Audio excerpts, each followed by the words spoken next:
things NBA from A to Z. I'm Kris Pursiainen here virtually alongside Zak Noble and Albert Nguyen. Excited to be back behind the mics talking NBA basketball. FIBA World Cup has come to an end. It's time to look ahead to this upcoming 2023 to 2024 NBA season. But before we do, I'll be quick, but I got to know, how you guys been doing? Al, missed you on the last episode. We'll start with you. What you got going on? Yeah, I missed it. I listened to it a couple times, guys. You guys did amazing. So great job there. I've been traveling a ton. It's school just started.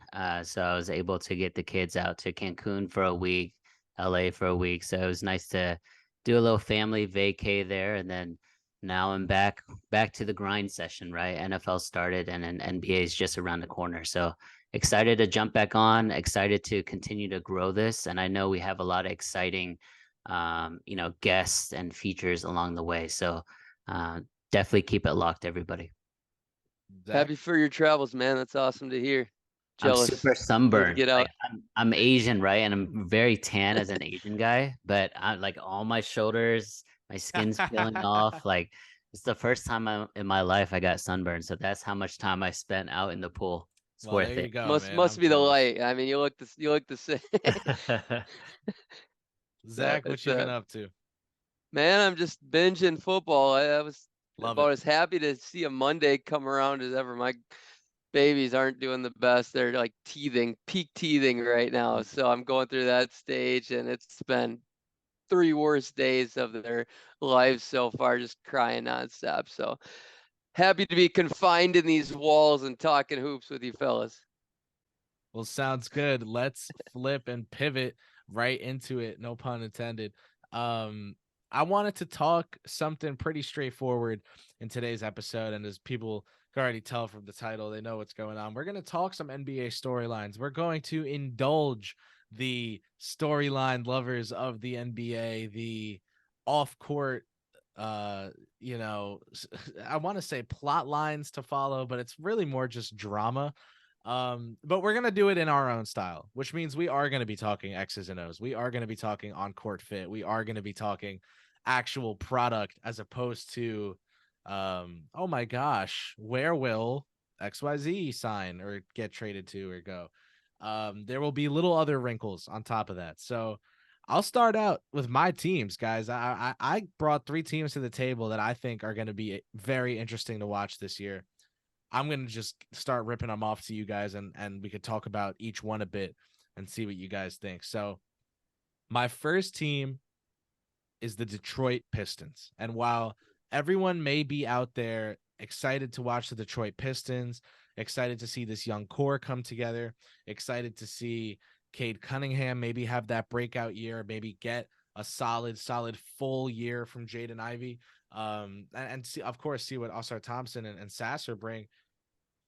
I kind of have my eyes on them for a different reason, and it's that I think Troy Weaver may not know what's going on.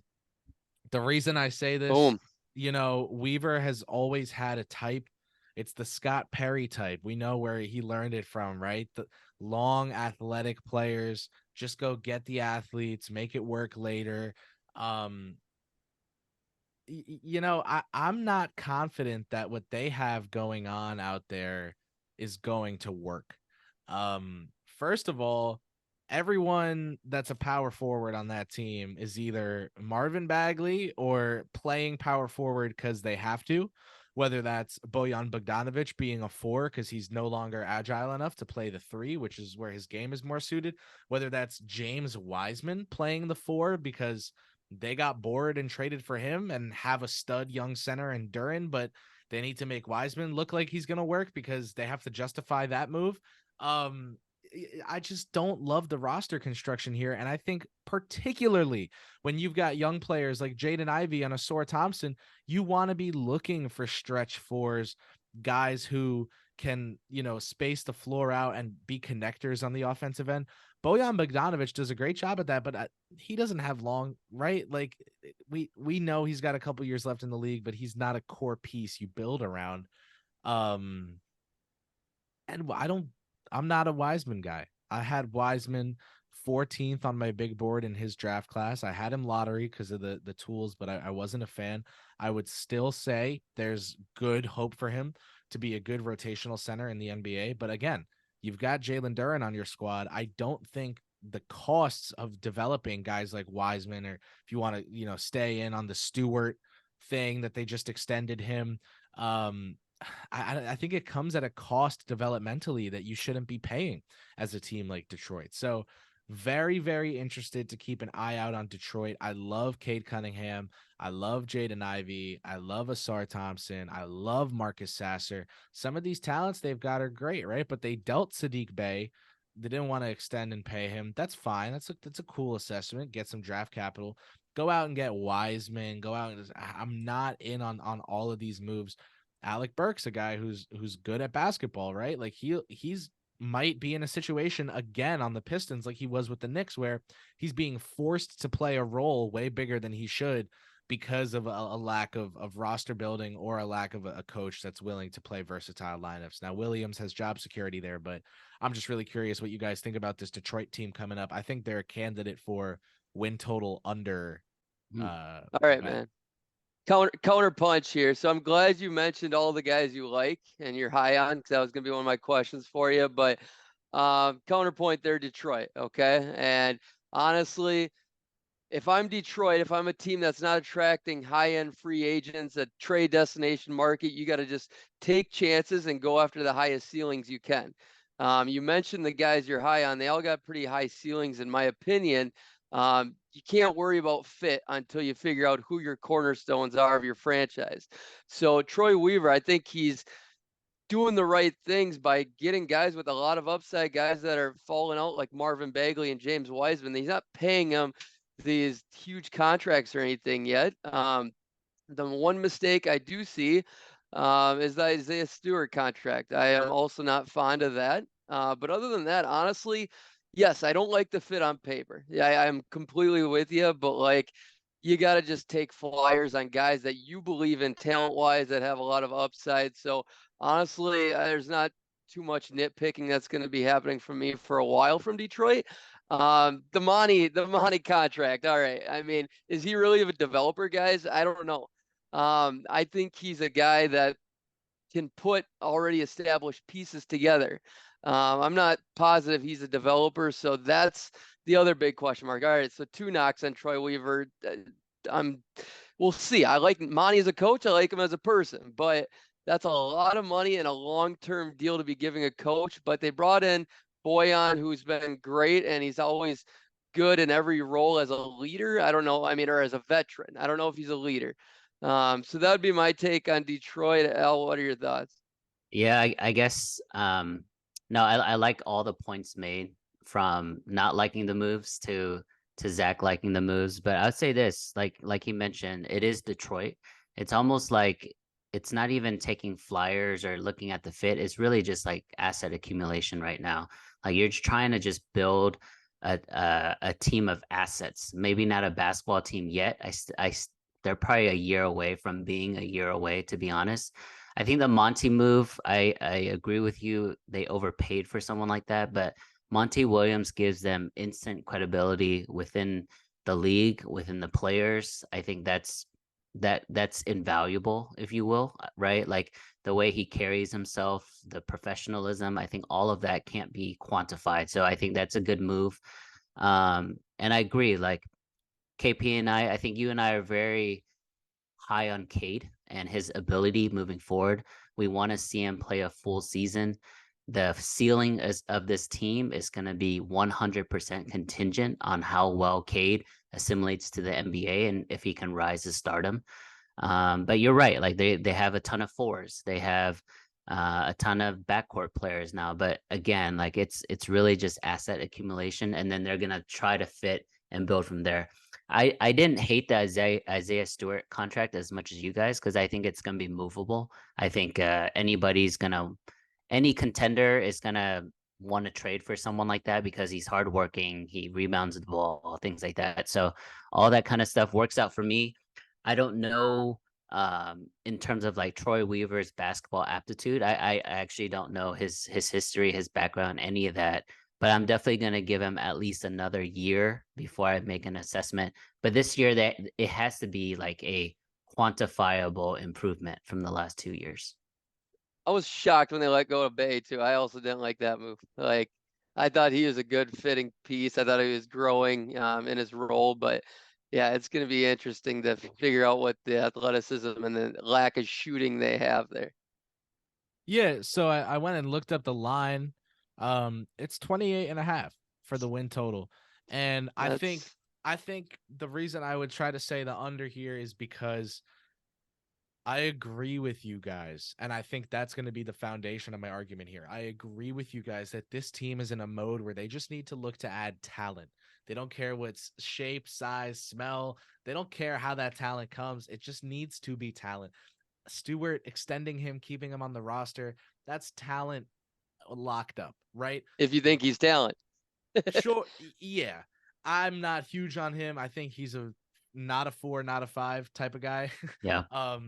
But it's what you got to do organizationally. I just think teams in that direction, in that mindset, shouldn't have a near 30 win expectation. This should be 24.5, 25.5, the usual Pistons over under. So from a betting perspective, I agree with you, KP. Like, I think the under is the right look there because it's almost like you got to prove it, right? And I'm talking about Cade Cunningham. Like, we have to see him play a full 80 game schedule before we can even make that type of assessment. So for right now, it's under or nothing for me for the Pistons.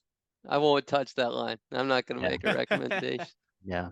But they're going to make a move, right? They're definitely going to make a move. He's active, yeah. Yeah. Yeah, I think they should like probe what young players are available, who they can shake loose, all sorts of stuff. I think, like you said, Albert, they're a year away from being a year away. That's not a team that should be putting future draft picks on the table for an upgrade. I think the three of us can agree on the top 3 young players for their core, right? It's Jaden, Cade, and Duran. Like, pretty much that's the I'm three. Osser over Duran, baby. Okay. That's really tough. I would probably go. Is it a hot take to say I'd go Cade, Osar, Duran? That's extremely hot, my man. I personally think like Ivy's got. I personally think Ivy almost has just as high of a ceiling as Cade, but his floor is incredibly lower. I like Ivy, but if we're talking 3 best long term, yeah, Ivy might be a star as that 3rd, 4th guy in the starting lineup, but I don't ever see him being a number 2 or number 1 scorer. I agree. I think Ivy I think his destiny is like a great 6-man off the bench, right? Like a Jordan. See, I can handle that take. I can't handle like Jason a 4 Terry. or 5 take because I think it's either to me it's either Ivy's going to be that second star on a team, just a dominant player in his role, or he's going to be your 6th man.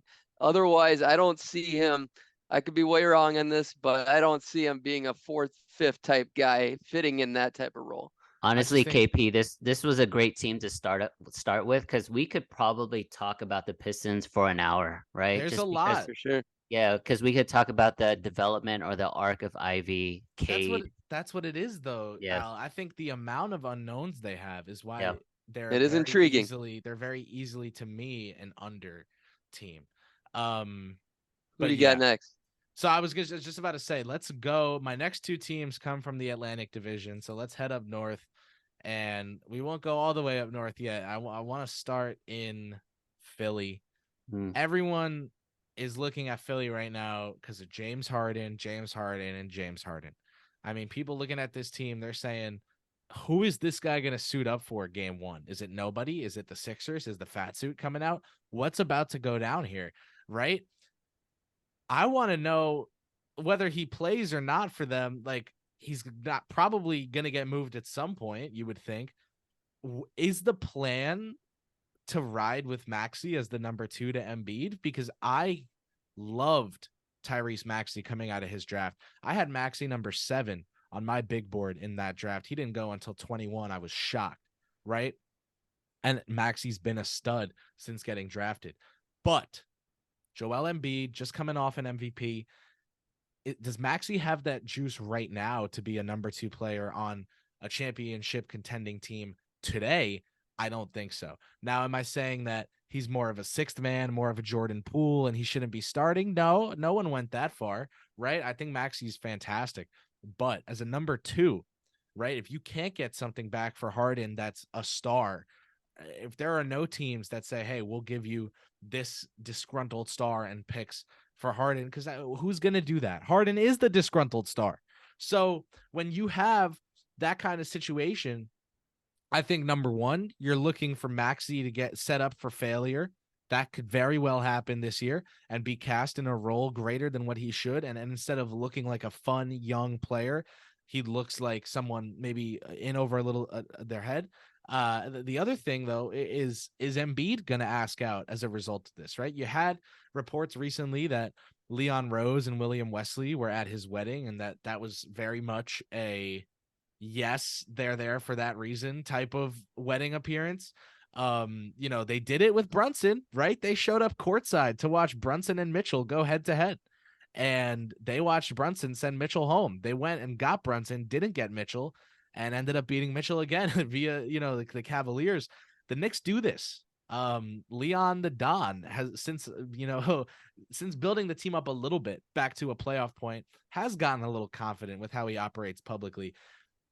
I think the Knicks and Embiid are a huge, huge, huge marriage waiting to happen. But to me right now, the 2 guys I'm looking at for the Knicks are Giannis and Embiid. Those are the 2 guys I think have the best odds of ending up on the New York Knicks right now. If you're asking me next summer, who do they get? It's Giannis or Embiid. And the fact that Antetokounmpo is even in that conversation, it is nuts, and I understand that. But he's been very loud. He's been very loud over the last couple of years about not having an unwavering loyalty to Milwaukee and for wanting to do what's best for him.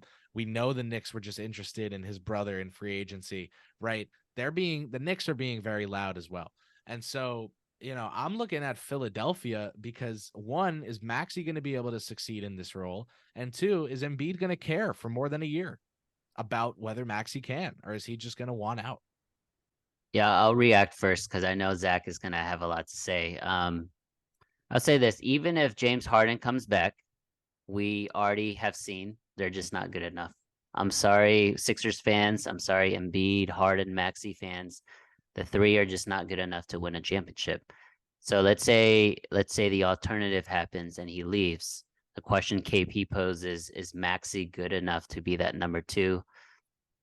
Not right now, maybe eventually, but not right now. But I think there's a little nuance there, right? Because if he's being set up to fail, right, we are talking about contract negotiations coming up very soon. So just think about that as well. And then the other part of it is, you're right, the question around Joel Embiid. If he's the number 1 star, is he himself good enough to lead a team to the promised land like a Jokic or a Giannis? That we don't know. If it's on the table for the Knicks, whether it's Embiid or Giannis, I think it's easily the choice should be Giannis. I would love to see them run it back again in Philly because they had, I guess they shown flashes that they can be one of the elite teams, but they're just going to be disappointed again. But with that being said, it's a new coach, right? Maybe new attitude, new principles. Maybe Nurse is going to get them to really be on the same page. I know Zach's going to really dive into like the way Doc coach James Harden is just not putting him into a position of success and playing to his abilities either. So again, I think it's a big question mark. It's a great team to talk about. Zach, is all yours. Yeah, they're obviously one of the most intriguing teams with the looming second star in Harden, and this team could fall apart. I truly believe Morey's done one of the worst jobs at building this team. I mean, James Harden freeing up that money last year, and he goes and overspends on PJ Tucker and Daniel House, who should be out of the league. He's barely an NBA player. And then, I mean, D'Anthony Melton was big, but I mean, they opened up that money through another trade as well.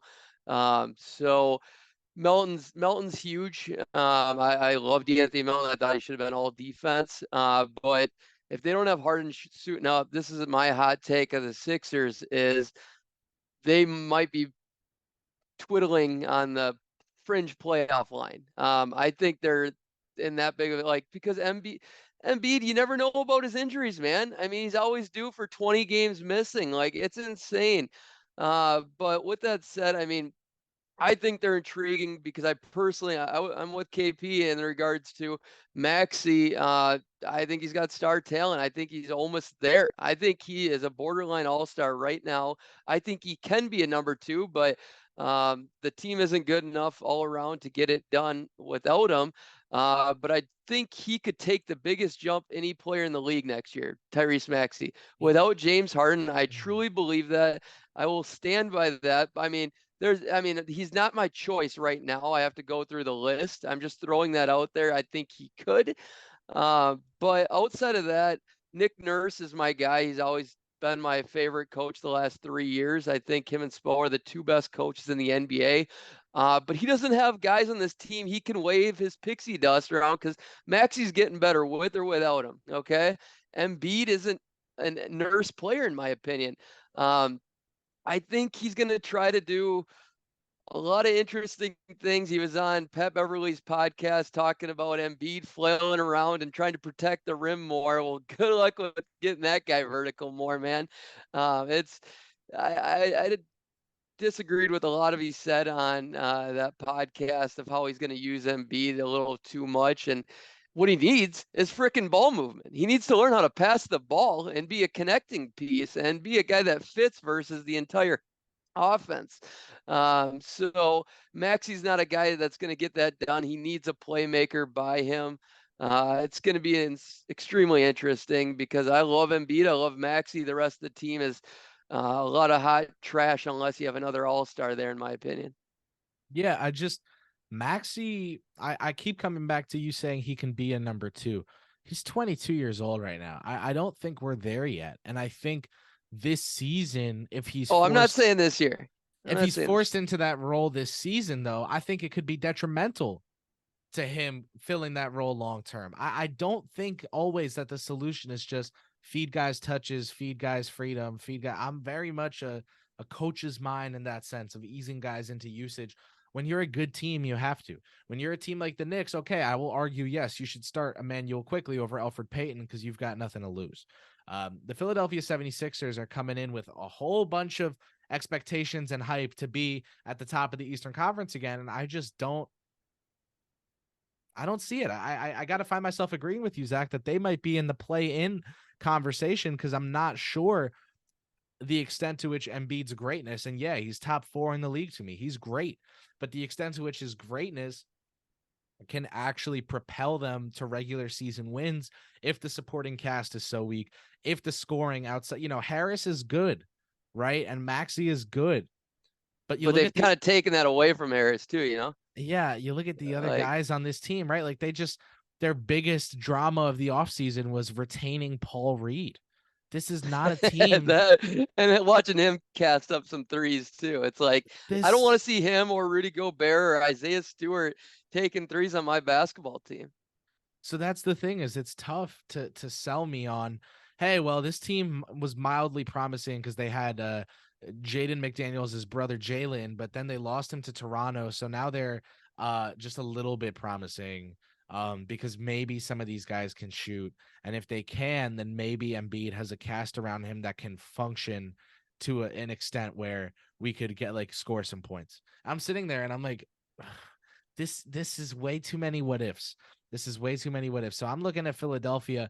I'm looking at them not only because I think they are on the watch list regardless as a team that might drop out here of that top 4 in the East. You've got Milwaukee, Boston, Philadelphia, and Toronto for a while was the 4. Then it pivoted. And now I would say the people were considering it to be Milwaukee, Boston, Philadelphia, Cleveland until this past season. I think New York made a case. So you've got Milwaukee, you've got Boston, and maybe Cleveland and New York both deserve a nod over Philadelphia this coming season. We'll see. As the year goes on, but couple quick hitters. So Maxey, I mean, you agree his numbers are there as a number 2, right? Like just playing wise, maybe he's not good enough as a number 2. The eye test, I mean, because his efficiency numbers, I feel like, are there. And with usage, they get there. It's just, are they impactful numbers? Right. Then I guess my second question would be to you guys, do you think Daryl Morey just has to get a deal done regardless? Because I do. I think LAC like has the role players that would fit, that would be perfect, that would be good enough to make this team a real contender again. If you got 3 good pieces, Rocco, Norman Powell, Terrence Mann, I think they're good enough. That's good enough for me. And that's what they're missing. They're missing depth and defense and Oh, some shooting. you're gonna bring back Covington to Embiid. Let's just Start bring back Ben Simmons too. the We whole should bring back Ben process. Simmons. Exactly. Yeah. Bring back the starting of the process. That would be really reminiscent. So right now their win totals is set at 49.5. That's high. Basically, do you believe they win 50 games? I think the 3 of us believe it's an underplay there. Yeah.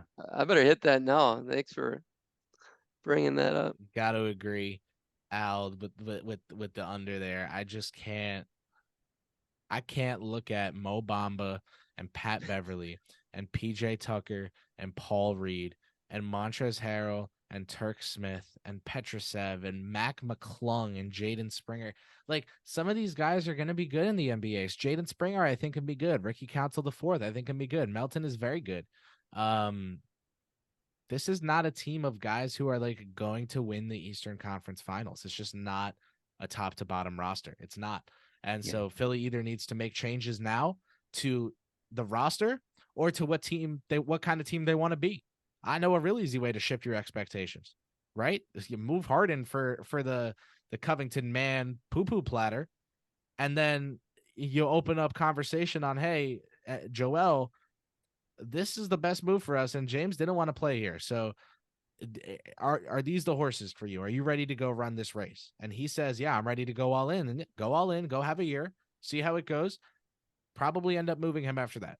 So pick a direction. KP, I fully agree with you. I think if you move Harden, you're gonna move Embiid pretty soon after, and that should be the right move as a franchise moving forward, right? To be honest, because we already saw Embiid and his team before Harden, and now we saw it with Harden, and most likely this season we'll see it without Harden again. So I mean, it's not a knock on him, right? Not a knock on Embiid individually, right? He's the MVP. A lot of you guys have him top 4, top 5. There's just a very, very rare breed of players that can just propel their team single-handedly to win, right? And there's not many Giannis's and Jokic's of the world, and that's not a knock on Embiid at all. It's just there's only 1 or 2 at a time. Yeah, absolutely. And it's to me like what defines a superstar. I think Embiid might be one of those guys where he has like the Luka-itis of, hey, we spent so long trying to say this guy was gonna be a superstar, we kind of forgot to say gonna at some point, and we just kind of started being like, oh, he's a superstar right now. And then the winning never actually came. So like for Luka Doncic, I'm someone who thinks he has a monster year this year, right? But do you guys remember 2 seasons ago when coming into the year, he was one of the favorites for MVP and everyone said he was going to have a monster year? Well, that never happened. And it didn't happen this season either. Yeah. Mavericks didn't even make everybody needs help. It's just to what degree do you need help? Does the talent exceed the fit? Does the fit exceed the talent? Yeah, everything's got to break right. And so right. Albert, I think in our society as well, people don't realize it's truly a process, right? Like the thing about Jordan that gets very I guess romanticized is like 1 year they miss the playoffs, the next year they win the first round, next year they win the second round, then it's the Pistons, they keep losing the Eastern Conference Finals, then they finally beat the Pistons and then they win the finals. Like, although that is pretty romanticized and that process is step by step, it's still at the end of the day, even in today's power and player empowerment era and the trades and the free agency, it still requires a process. You can't just win. So I agree. This is why I wanted to challenge something you said earlier, Albert. You said Philly's not good enough. I think a lot of people would say if you traveled to NBA Twitter post the 2022 season, Jokic and Murray just once again not good enough. And it took 1 year of everything breaking right in regards to their opponents in the playoffs, the matchups, how they match up against them, their injury luck, their opponent's injury luck, everything broke right. And now they're NBA champions. And guess what? Everyone thinks Nikola Jokic is the number one player in the world. And a lot of people said the same thing about Giannis and the Bucks. And guess what? They broke through, and a lot of people said Giannis is the number one player in the world. And I can name a bunch more examples of times where a guy, oh, he can't be top 3, he can't be top 5, he can't this and this, he's not the best at his position. All of a sudden, everything breaks right. There's that playoff run. They chip up. Okay. Well, now he's the best in the world. So yeah, I mean, with the Denver example, and you're right, you're completely right, because there's going to be outliers to every statement, right? But the Denver example is a little intriguing because they lost Murray for basically a year and a half, so that ruined their process, because Murray in the bubble was amazing, right, as a playoff performer. So they were already on the come up. Then MPJ got hurt as well. So finally, in terms of breaking right, they were finally healthy. Giannis, I think the big break right there was they traded for Drew Holiday. I think that really expedited the process there, and it made that team from a, potential contender to a legit contender. And once you're a legit contender, once you're like a top 4 team in the NBA, I think any one of those 4 teams can win, right? So I think the goal as a GM, if you're trying to win championships, is really just to get into that final 4, and then anything can happen.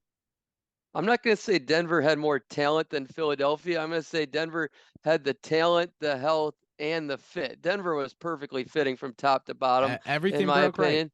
Where Milwaukee wasn't perfectly fitting. They just had the extreme talent all around. And they just, broke right health-wise to get it done. Let's stay in the Atlantic Division here, guys, for my third team. I got the Toronto Raptors as my third squad. The biggest move, obviously, the offseason was a loss. Fred VanVleet going to Houston with that blockbuster contract, just for how many people had something to say about the dollar amount. I'll call it a blockbuster signing.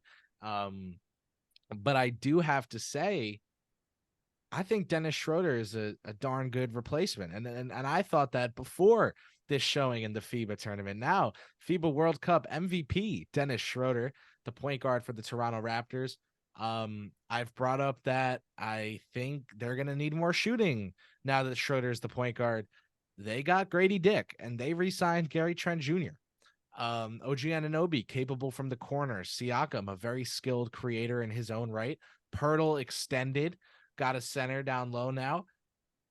Jalen McDaniels coming off the bench. My question for the Toronto Raptors is, what are we doing here? What is this? What is your goal? Okay. And the reason I ask that is because it feels to me as if since the aftermath of the Kawhi Leonard trade, the Toronto Raptors and Masai Ujiri have done nothing proactive to replicate that situation that they had, that they got Kawhi into, that was so successful for them. It wasn't just that the trade floated across their desk. They said yes, and boom, the championship ring appeared. There was an infrastructure set up, and I loved those 2019 championship Toronto Raptors. So to see this team over the last 3 years, 4 years since then, do absolutely nothing in regards to creating that same foundation, it feels like the Toronto Raptors are just trying to stay above water. But let me tell you something. That water level is always rising. It's always rising. Look in your own division. The Knicks emerging as a serious playoff team. 2 of the last 3 years made a playoff appearance. This year made it to the second round, lost to the eventual Eastern Conference champion. The Boston Celtics always retooling and recharging. They're going to be at the top of the card. Philadelphia still has Embiid on the roster. That means you got to watch out for them. Right within your own division, you've got 3 teams that are worth watching out for in the playoffs. The Toronto Raptors, I got to say it again, they have done nothing. It's not like they've moved Siakam or Anunoby and we're unhappy about the return here. It's they're holding on to everyone. They want 3 first-round picks for everyone. They don't get it, so they hold on to them. They extend them. They trade them. They trade back for them. They extend them. Whatever it is, It's not productive, and it hasn't led to anything. What's going on in Toronto? Why do I care about this team? What do they have to show me this year? That's why they're on my watch list. What do they have to show me this year? What are we going to look at this team as? Because we know we don't look at the Pelicans. We go, oh, but they got Brandon Ingram. They're good. The Siakam is a great player, right? You could say he's better than Ingram today, but it's that level of star. Fuck yeah, I agree. It's that level of star where it's not enough to, oh, they've got Siakam, they're good. Anunoby, surely he wants to be there and has not been in trade talks for 3 years. It just, to me, it feels like the Brogdon, Turner, Indiana Pacers. Like we're gonna run this thing into the ground until we get bored of it and these guys want to leave. I don't know what they're doing in Toronto. What are they doing? Does somebody know? I just have it in my mind like you're introing a Netflix documentary or a docuseries. The tide is always rising. Fucking pissed. That's the vibes I'm getting. I love it, man. No, I feel you. These guys are a bunch of ceiling raisers and no floor raisers here, and they're just praying that Scotty Barnes can be that guy that just raises their tide per se. But I love their pieces. I love me some Grady Dick. He's one of my favorite Jayhawks of all time. I love the pieces. He has so many plays, man. It is, yes, he asked too much for trade. Okay, it's a cluster there, what they got going. I don't think Dennis Schroeder is the point guard to be. I think he's got a great contract, 2 years, $25 million. I think he is a connecting piece. You almost need the perfect two next to him. Maybe they have, I think they have enough defense where Dennis works there, but I'm not so sure it even matters. I think they're fine with middling, but the thing that makes them intriguing to me, they're just a trade team. They're the perfect trade target team. Siakam needs to go if they don't somehow magically just explode with Scotty Barnes' talent and everybody else just comes along with them. And Siakam, OG, great, Gary Trent Jr., those guys are all perfectly needed guys everywhere. Besides Siakam's not needed everywhere, but the other two literally perfect fits on every team and good contracts. Siakam is a great player that a lot of teams should want and need, but yeah, the contract comes into play there definitely. And you can argue the fit isn't perfect everywhere, but I think it's pretty damn good most places. But Siakam yeah, would that's be a what beast. excites me. Siakam would Dallas, be a beast. I with want it Luka, so yeah. bad. Oh I my want God. it so bad. Yeah. It's been one of my favorite destinations, but honestly, they're not exciting for me to watch until I see Scotty Barnes really be consistent. Prove to me he's more than a third, fourth guy on a team. Like, I think he's going to be good. I've never been on the Scotty Barnes trade. I was always Mobley. I think he's a good player. I don't see star on him. But I've been a Siakam guy through and through, and I thought he was more of a floor raiser than he has been the last couple of years. This is my take. Masai has been terrible since the championship year. Thank you. And He's been greedy. He's been greedy, That's I just don't think he cares anymore. And honestly, I have a lot of family. I have a lot of family in Toronto, and it's almost like he brought us one. He can do whatever he wants at this point. Like that's how I'd feel in Minnesota. Yeah, that city at the end of the day is still gonna be all about the Blue Jays, right? Especially because it's overlapping the NBA season, right? So I mean, no matter what the Raptors do, the city is really just gonna fall behind the Blue Jays, not the Blue Jays, but the Maple Leafs. I'm sorry, the Maple Leafs, because I was baseball city. No, Maple Leafs. Sorry, I'm in baseball mode right now. No, they're a hockey country. You're hockey crushing it through and through. But with that being said, yeah, I think Masai's been terrible. That's my take, and I don't think he really cares about being the GM of the Toronto Raptors. I think he's focused on other stuff. Like he could become like a governor or like a president, or like he's thinking larger. He's probably better than Trudeau. Let's be honest. That guy's he's just larger when it comes to just like a basketball team.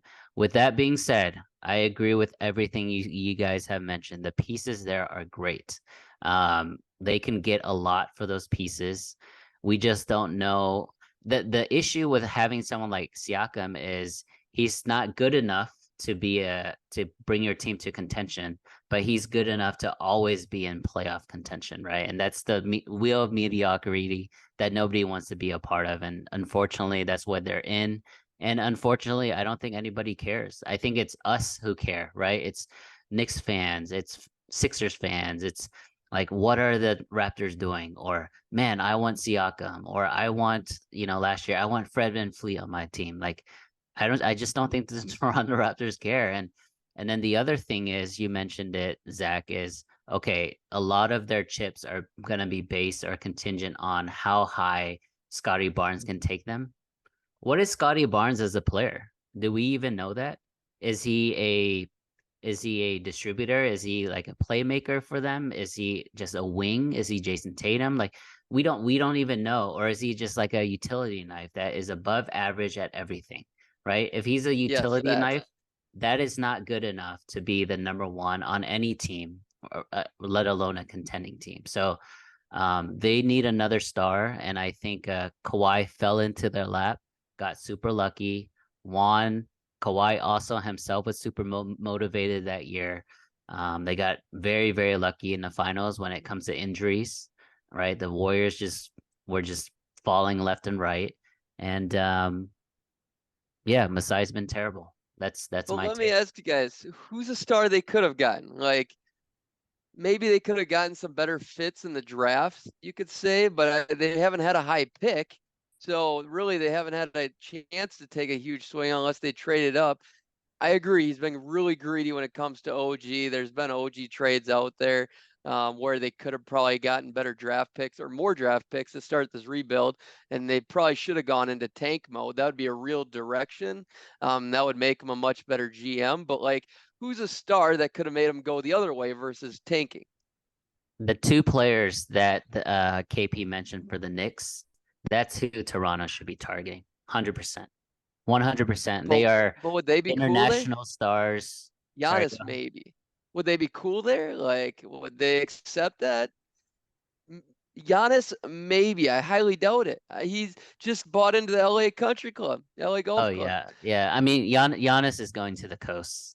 Yeah, I mean, I agree He's with that. It's either LA or New York. I agree, but they had their chance, in my opinion, in the last year or two to really make a move for those guys. Because I'm just thinking from like a personality, international flavor fit, right? Like those guys are not from the States. They don't really have like um, like a true loyalty to their city. Like we can talk about how Giannis is a big Milwaukee guy or Embiid is a big process guy in Philly, all that kind of stuff. But at the end of the day, they're not from there, right? They don't really care as much as KP cares about the Knicks, right? For example. So to me, those two would have been great. Someone like Luka, maybe in a year or two, could be great there in Toronto, but I just don't think they care. I don't think the front office cares. I don't think that like Darko is their coach. Does anybody know who Darko is? The Serbian national coach. He is the coach of the Raptors. Is giving me a lot of David Blatt vibes, right? When he joined the Cleveland Cavaliers before they even signed LeBron.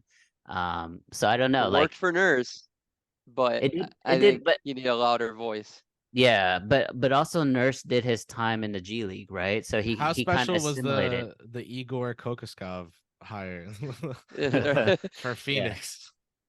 Yeah, it's This one out this of every one so many. this one definitely hit a button, KP, because Toronto was going to be one of the teams that I wanted to talk about. So I agree with you. Like this is an intriguing team in terms of like what are they? What are they doing? What kind of player is Scotty Barnes?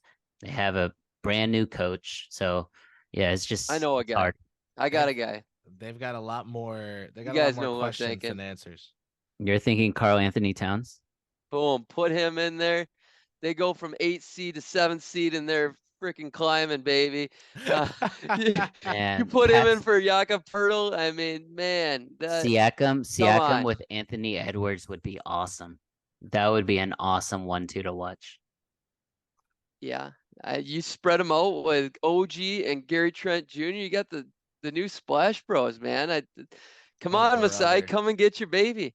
All right, we Yeah, can move on. this But that'd be used car salesman bit aside from Zach trying to pawn off Cat there. I made a case earlier in the coming summer all that year, baby. that the Raptors should be in on Lillard. If they're as high on their complementary pieces He as said no already to they every team claim they ever. are, Doubled down.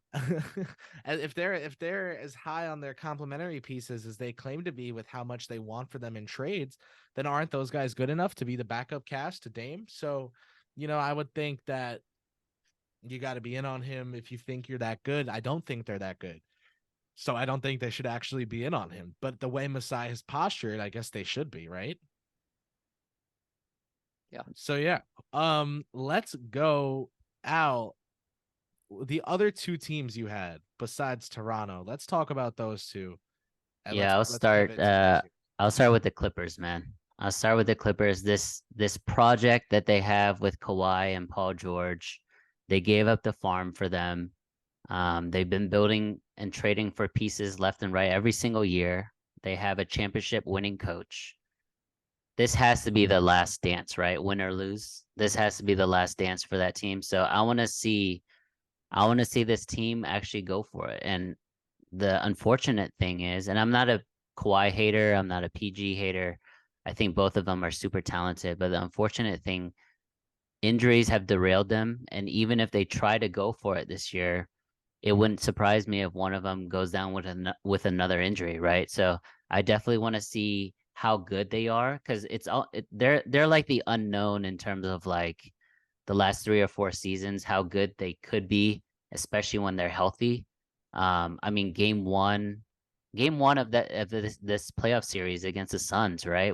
Against KD and Book, Kawhi went off, and he even went off in game 2 when he was hurt. I mean, the guy is a playoff monster, and it's a shame that we don't get to see that more often. So, Clippers to me, it has to be their last dance, win or lose. I'm excited to hear your thoughts, KP. Gonna be excited about this team, man. I think that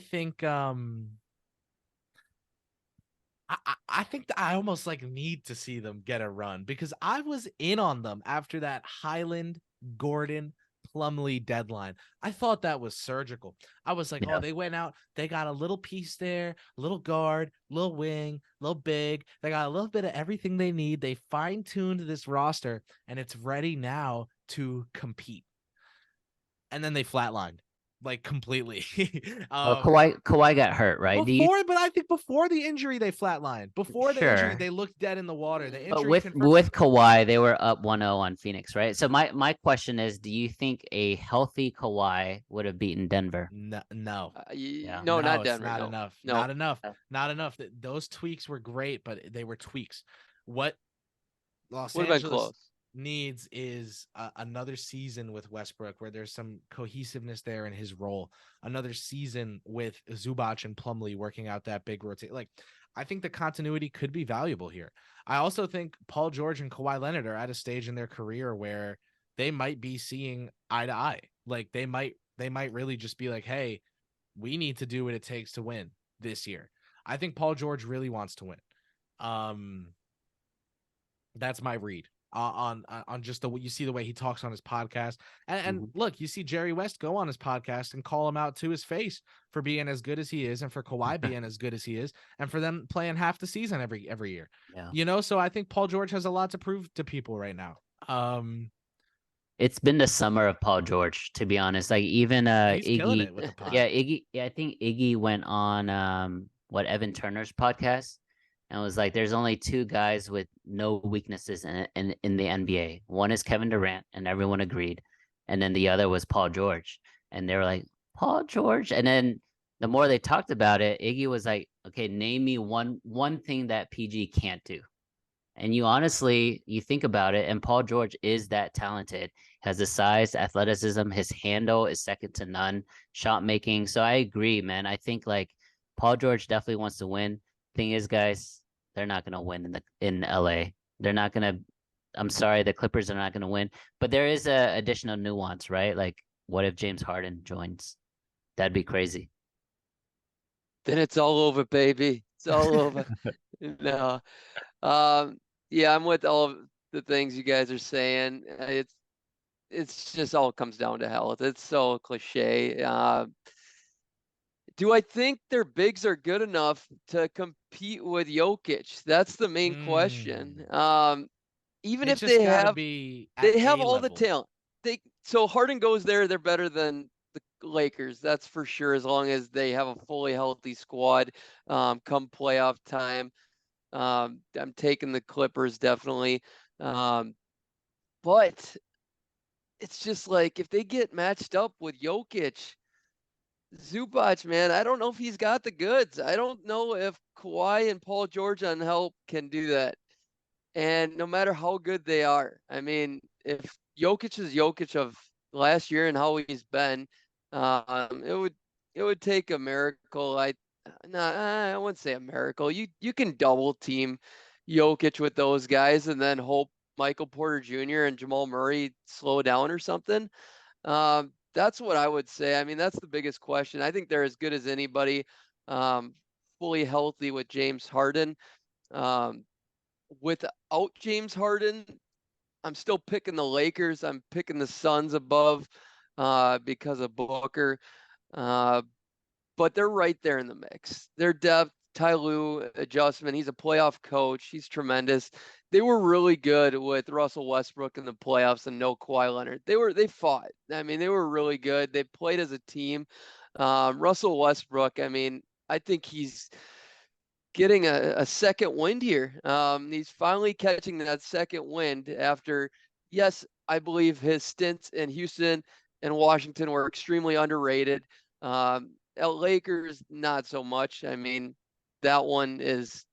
that's the asterisk on his resume so far. But everywhere else, I think he's done a fine job. But he's finally feeling like he's at home again because he actually is home in LA. But like, I just think Harden takes a lot off of everybody else. He makes their lives so much easier. Just explodes that talent level even more, and it would exceed the fit for sure there. Don't have a ton more else to say about the Clippers, but I just pray every night. I pray that the Clippers can stay healthy. I'm wasting a lot of my prayers on the Clippers. I'm sick of it. But I love that pairing. I always have. I mean, I thought it was worth it to take a chance on Kawhi Leonard and Paul George because that's my player in the NBA. Wings are what win you championships, and I will die on that hill. It's been that way forever. It's the most important player in the NBA, except when you get the best player in Nikola Jokic. I mean, that's just the anomaly. If you have the best player, it's different, him or Giannis. But Giannis, you can almost call him a wing too. Yeah, big Big wing. Massive motherfucking wing. There it is. Al, I think there's something to Westbrook being, and this was what Zach was saying with that second win. I think there's something to him being over the hump of overpaid, underrated. Remember, Chris Paul for a long time was seen as the worst contract in the NBA, and then he shat out like 4 years of all-star level play at the point guard spot. I just think that, or maybe 3 years, whatever it was, he literally like made the all-star team again after not making it in years. I don't think we see an all-star berth from Westbrook just because of the team he's on, the role he plays, etc., his game. But I do think now that that deal is lower, he's no longer that overpaid guy that everyone has ire for. I do think he shines a little bit in a role where he can just be Russ. He can just do him. It's free. You love got it. Russell Westbrook for free. It's But not. but if you get James Harden, what's the point of having Russell Westbrook? Six man. They It's were gonna good be the together. same. They It's were gonna good be together. yeah, 15 years ago, but it's gonna be the exactly. same Yeah, they were story. frat buddies. It's gonna be the same story as the Lakers, right? Because Westbrook off the bench. yeah, it's tough, Run the man. bench unit. Run the bench I unit. mean, they're paying him for Kick the it, and shooters. Kick yeah, the shooters. he played it. He can. If he's mentally like good enough to play off the bench, because he wasn't in LA, the other team in LA. Well, that's the thing though, is he's not The making other LA he's not team. making 35 a year anymore. You know, True. so the reality's got to set in. Al, let's get to team number 2. You got me fired up now after this Clippers talk. What else you got for us? All right, team number 2 is just a little north of me here in Dallas. It's gonna be the OKC Thunder. I want to see how they assimilate Chet, their young pieces. They had a great surprising year, right? The surprises team in the West yesterday or last year was Utah and was OKC, in my opinion, right? And OKC has a team with FIBA All-Stars now. They have a team of an up and coming, unicorn, if you want to call him that, with Chet. So I want to see how they assimilate, and I want to see if they were able or are able to take the next step and make a playoff, like win a first round, something like that. So they're definitely going to be a team where I'm going to be locked in. Everybody's super high on Sam Presti. I'm not as high as other I people are. like that. I like Yeah, that I'm not as high, measuredness. but yeah, I just want to see if Shea can Boo. continue. I want to see if Shea can continue to develop, because I think him being the leader on the NBA team helped him a lot to be the leader on the Canadian team this summer, and I think that's only gonna reverberate as his team develops. So we'll see. We'll see if they have a playoff ready roster and playoff ready coach. Zach. Shea going from second year Luka to prime James Harden this year with the leadership he's developing. That got KP perked. With the leadership he's developed overseas, I think that's the type of jump we could see here. If he doesn't have this team as a 6 seed minimum, I'll be surprised. I Wow. think this is the year he matches his numbers. Like, yes, his numbers were beyond him last year. Let's be honest. Like, the wins didn't match those type of numbers that would equate to a guy that's putting up those type of numbers. If he can win 45 plus games, yeah, he's really that good. He's making others around him better. He's that true leader of that team. The team is still really young, so you got to put that into perspective too. I don't expect them to win a round, but I expect them to be competitive if Shea's really this good and performing in the playoffs and really competing versus being like a Bradley Beal type player. I've never thought Shots. that. What's that? I said shots. Shots. Yeah, no, I'm just preparing people. I mean, we get a little too far ahead of ourselves. We anoint players way too quickly, and Shea could be. I call people out for doing that all the time, and I'm You someone doing it with Shea. Like, I think I need to pump the brakes on the Gilgeous-Alexander hype train myself. I think I take his advantage creation to be the golden egg.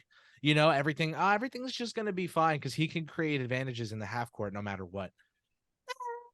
There's got to be more to your game than that if you're going to be one of those top 10 players in the NBA. And I think, after before last season, I would have told you Shea was top 20, top 25 already. And I think last season he did nothing but show that. I also just think at a certain point, you've got to, like, guys like Halliburton, guys like Gilgeous-Alexander, whether it's their fault or not that they're not in the playoffs, we need those sample sizes. We want to see it. And not because we're going to base an 82 game season's, rating off of 4 games in the postseason, but because it's a different basketball context. The game slows down, the court shrinks, every possession matters more, right? So I want to see these guys attempt to shine against this playoff level of adversity. We haven't seen Shea do it except for early on in his career when he was playing off of Schroeder and Paul. Very interested to see that. I love the Thunder as a pick here. I'll kind of chime in with my thoughts on them. I think a storyline to watch is, if I'm them, I either move Giddey now when he's at the height of his value, or I start preparing my team for preparing him for the reality that I want him to be my championship 6th man. I don't think they should keep the delusions of grandeur in his head I don't see him as a starter on a championship team. I think he's a fantastic connector. But this team's 1, 2, 3 is established, and it's Cason Wallace, Shai Gilgeous-Alexander, and J-Dub, Jalen Williams. I loved Williams out of his draft. Cason Wallace, this guy. I loved Williams out of his draft. And when you have a guy like Williams who does the rebounding, the passing, the connecting, the steals, all of that at the wing, you love it, right? And it opens up. KP, we can't let you continue, man. We can't let you continue because the hottest take of the pod so far is Giddey, right? So let's dive Chipping into his ass Giddey. out. Yeah, all right. Well, I'm not challenging you. I'm explaining it. I'm fucking him. You Yeah. have But what type of player? What type of player do you want back if you're moving someone like Giddey? a wing, a So wing. like a Would you do scoring OG Anunoby? high end scoring wing. Yeah, I'd move for Anunoby. I'd move Giddey for Anunoby. Um, if That's kind of fair. if the Pelicans, this is a guy that's hot on NBA Twitter, on draft Twitter. If the Pelicans got desperate and they said, we'll give you one of these 18,000 first round picks we have on top of Trey Murphy and you give us Giddey, I'm doing that in a second. I think Giddey is great. I also think that when you have Shai Gilgeous-Alexander on your roster, someone like Giddey can be an amazing sidekick to him. But then you got to think defense. And for me, Kaysen and J-Dub are the guys to have around Shai. I would have Giddey as your stud creating off the bench, or I'd move him before you pay him a deal that doesn't correlate to how much you value him as an organization. Because if you max extend him, maximum all that, that's one of those deals where in a couple of years you're looking back and you're saying, oh, they were on such a great track. What happened there? I'll Yeah. tell you. They did the I most do want to harmful give a thing in the quick NBA. Most yeah. harmful thing in the NBA, give a max deal to someone who can't play up to it. And it Yeah, happens all the yeah. time because of the I don't CBA. disagree with that. Yeah, I don't disagree with it. Just quick update on Trey Murphy. He did have surgery on his left knee. He should be slated back by December at the latest. But it's still scary, right? To trade for someone who had a torn meniscus. But I actually don't hate that take. So I'll defer to Zach there because I don't think Shea and Giddey is the backcourt of the future to win a championship. If you want to just be like in playoff contention and be like keep your fan base happy in OKC, because expectations are different, right? For each location, for each demographic. I don't know if their expectation is to contend every single year, like the Lakers fan base, for example. But if you just want to be a good, fun-loving team for the next decade, keep them together. But if you want to, I agree. I think if you want a championship level type of player, and that's a high scoring wing, I think Giddey would be a nice centerpiece. Bingo. That's all. These are the conversations I live for, baby. No, this team reminds me a lot of the Detroit conversation, but so far more advanced and just more high quality depth and players and just front office people were talking, and the coach. I believe in Dagnall to a high level. But these guys tanked for all those couple of years, and they did this so they could contend. They want to get back to where they were. Giddey, I still believe he has so much upside. I mean, to give him up for just like OG, it makes a lot of sense fit wise. If he's the piece you think Chet and J-Dub can get you over the top, which I think that sure, I think it could be. If they reach their ceilings, I think it'd be a great fit. I think the depth is there to make a move like that, absolutely. But it has Yeah. to be the absolute perfect fit. And to do that before we know what J-Dub and Chet can actually be, that's a risky move, my man. Like I would not do that until one of these guys is a little more polished. He's a fan favorite. To have two ball handlers like that. Sometimes you got to show the fans some tough love, man. Oh yeah, for sure.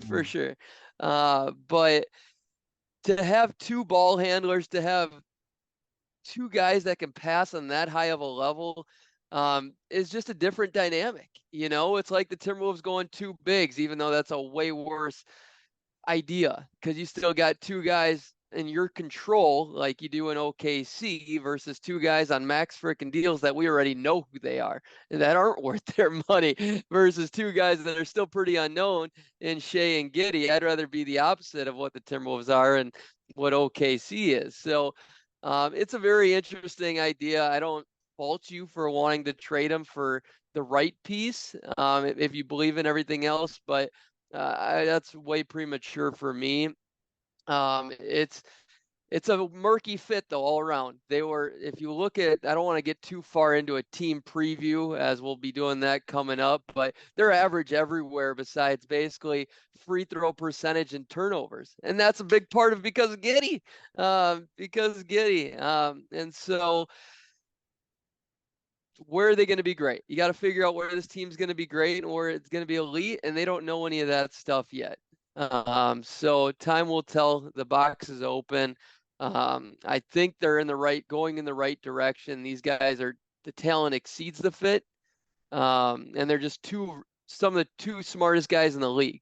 So intelligent guys can always play together. That's how I'd say. Like Chris Paul and James Harden, terrible fit, but two of the smartest players to ever play this game. And so that's why they worked. With that said, you want me to, where do we want to take this? Give us one more team, man. We're One gonna hit a last three. team. All I right. stole one of Al's, so we're gonna hit a 3-2-1 here. Finish this off with a team that you are watching for a different reason than everyone else. All right, so OKC, I mean, just the young core, super exciting. I mean, all these mystery pieces we don't know. The last thing I want to say on them is, who are they going to cut? They got 19 guys that can all play in the NBA, and we don't need to answer this now. We're going to just save this in your back of your memory bank for when we do the team preview. But I just went through 19 guys on the roster. Who are they going to cut? So the team I want to bring up is Orlando, and why? Is their point guard situation super intriguing. I don't believe in any of these dudes to be the future of their team and the starting point guard, but it's a mess. They got talent. They're growing as a team. They can fit overall, but the point guard situation is what intrigues me the most. There you go. Go get Giddy. There you go. There's your answers. Move them from small forward to the point guard of the Landromatic, and I'm set. But who are we sending back, Casey? Carter Jr. and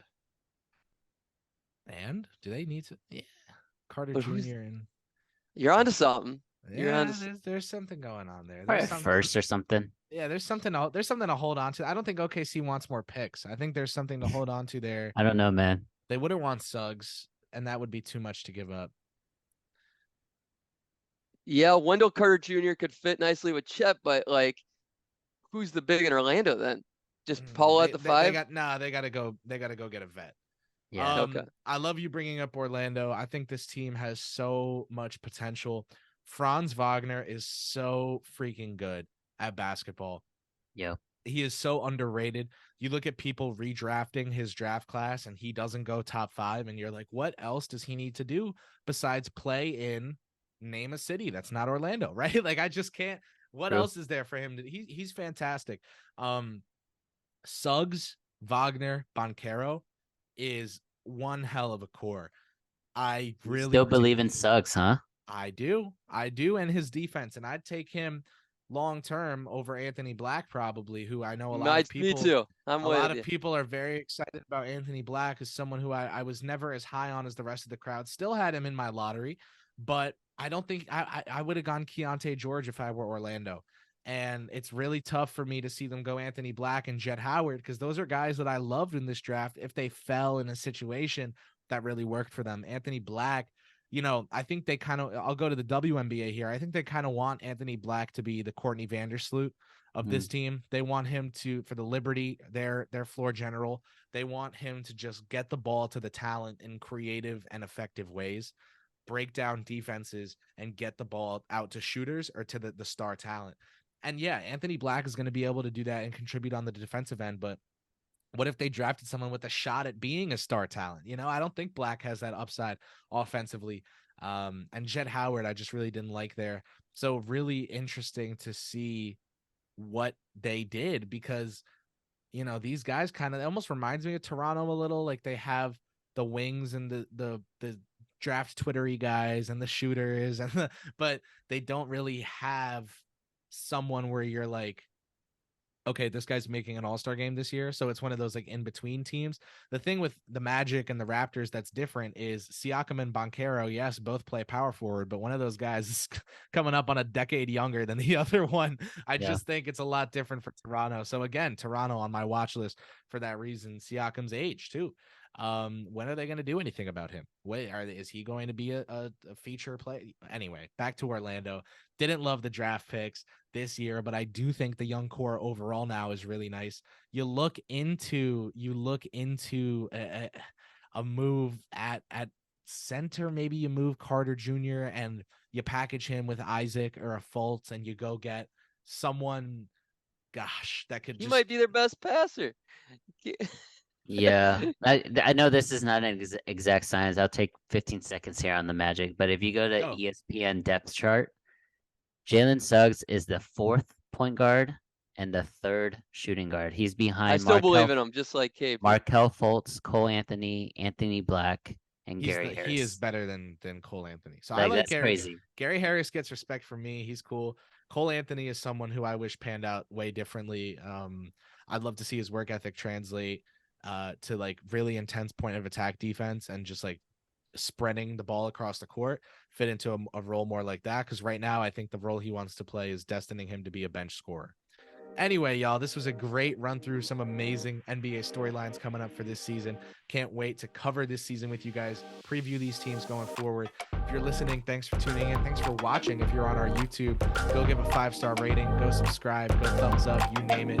We are here for you guys covering all things NBA. Tune in next time.